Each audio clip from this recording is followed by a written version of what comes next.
Boulder বোঝাই গাড়ির নিচে লুকিয়ে ভারতে ঢোকার চেষ্টা, বর্ডার সিকিউরিটি ফোর্সের জালে বাংলাদেশি যুবক। প্রিয় দর্শক, আপনারা দেখছেন পিসি নিউজ বাংলা। অভিনব কায়দায় বাংলাদেশ থেকে ভারতে অনুপ্রবেশের চেষ্টা করে এক যুবক। ভুটান থেকে বোল্ডার বোঝাই করে ভারত হয়ে বাংলাদেশে যাওয়া একটি গাড়ির নিচে লুকিয়ে ভারতে ঢোকার চেষ্টা করেছিল এক বাংলাদেশি নাগরিক। বর্ডার সিকিউরিটি ফোর্সের তৎপরতায় ধরা পড়ে যায় ওই বাংলাদেশি যুবক। বিএসএফ সূত্রে জানা গিয়েছে, ধৃত ব্যক্তির নাম লিপন রায়।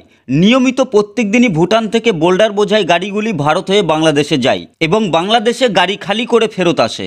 এদিন এমনই একটি গাড়ি বাংলাদেশ থেকে ভারতে ফেরার পথে সন্দেহ হয় বিএসএফের। গাড়িটি দাঁড় করিয়ে তল্লাশি চালাতেই গাড়ির নিচে এক ব্যক্তিকে বসে থাকতে দেখতে পায় বিএসএফ। তৎক্ষণাৎ তাকে আটক করে বর্ডার সিকিউরিটি ফোর্সের আধিকারিকরা। প্রাথমিক জিজ্ঞাসাবাদে সে স্বীকার করে সে বাংলাদেশ থেকে অবৈধভাবে ভারতে ঢোকার চেষ্টা করেছিল। বর্তমানে অভিযুক্তকে জিজ্ঞাসাবাদ করছে বর্ডার সিকিউরিটি ফোর্সের আধিকারিকরা।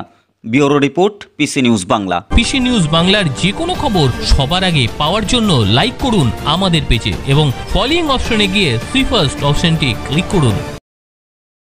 পিসি নিউজ বাংলার যে কোনো খবর সবার আগে পাওয়ার জন্য লাইক করুন আমাদের পেজে এবং ফলোইং অপশনে গিয়ে সি ফার্স্ট অপশনটি ক্লিক করুন। ব্যবসার বিজ্ঞাপন দিয়ে পৌঁছে যান লক্ষ লক্ষ মানুষের কাছে। কম খরচে ডিজিটাল মাধ্যমে বিজ্ঞাপন দিয়ে নিজের ব্যবসাকে বাড়িয়ে তোলুন। পিসি নিউজ বাংলা এই খবরটি ভালো লাগলে অবশ্যই লাইক এবং শেয়ার করবেন। এছাড়াও পিসি নিউজ বাংলার যে কোনো খবর সবার আগে পাওয়ার জন্য লাইক করুন আমাদের পেজে এবং ফলোইং অপশনে গিয়ে সি ফার্স্ট অপশনটি ক্লিক করুন।